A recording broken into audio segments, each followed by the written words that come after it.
Hello there, kia ora. Good news, everyone!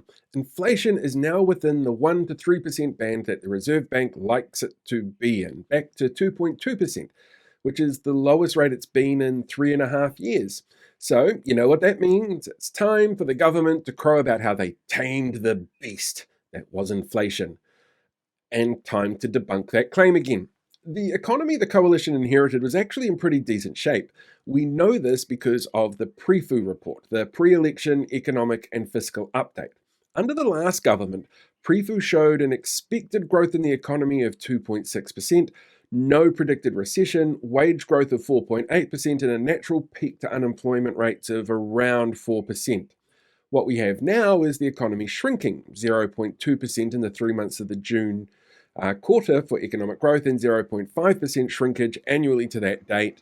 December numbers were adjusted to flat, which means it's not technically a recession, but it's within spitting distance of it. Wage growth only went up 3.6% to the end of June, and unemployment grew from 3.6% in June 2023 to 4.6% in June 2024, with economists predicting an unemployment rate now peaking at around 5.2% for December, meaning wage growth will continue to shrink as more people chase fewer jobs.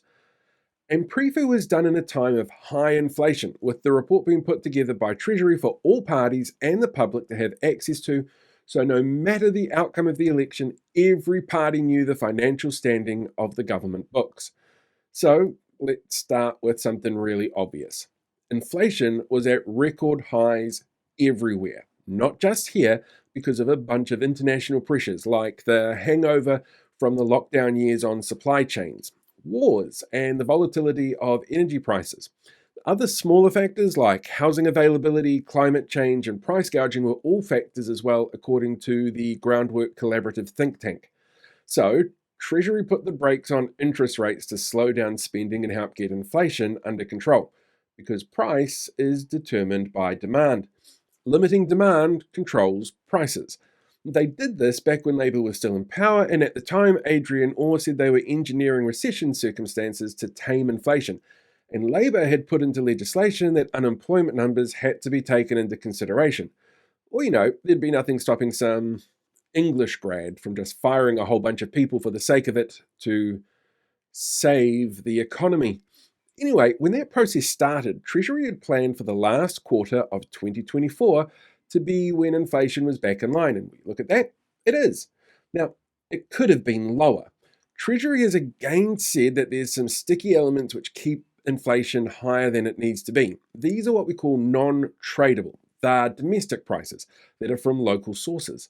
This last quarter, they rose 1.3%. That quarter before that, they rose 4.9%.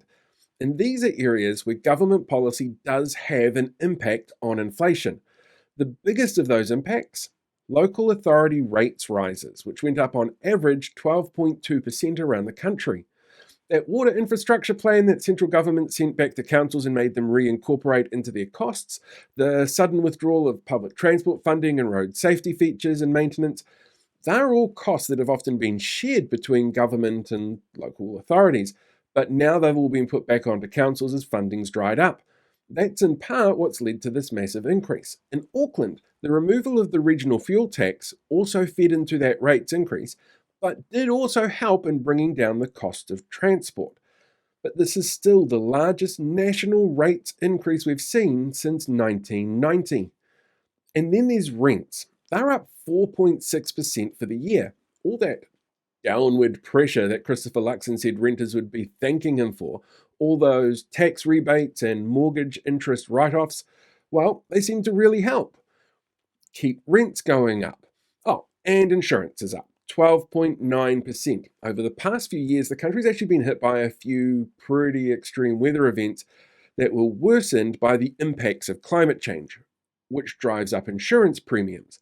This government's policies also drive up emissions and ignore climate concerns. And as much as, groundswell want their followers to believe banks and insurers are climate alarmists and they're being unfairly targeted because of their stance towards looking after the environment, well, this means insurers need to either continue to increase costs for what will become even more frequent and volatile events, or stop insuring people altogether. On top of this are increases to the Consumer Price Index, which rose 0.6% last quarter, where the highest contributors were those rates bills, food costs, and medical costs. In fact, medical costs have gone up 10.1% over the last year, and most of that was actually the reimposition of prescription charges and fee increases in primary health providers, which leads to less people visiting doctors and more people putting pressure on our underfunded healthcare system. So while there is bound to be backpatting, social media, and press comments about how well the government is doing managing the economy, remember the areas that are causing the problems with stickiness in inflation numbers, the areas that are hitting you the hardest in the pocket, are choices. And the issues are caused directly by policy and actions from the current coalition.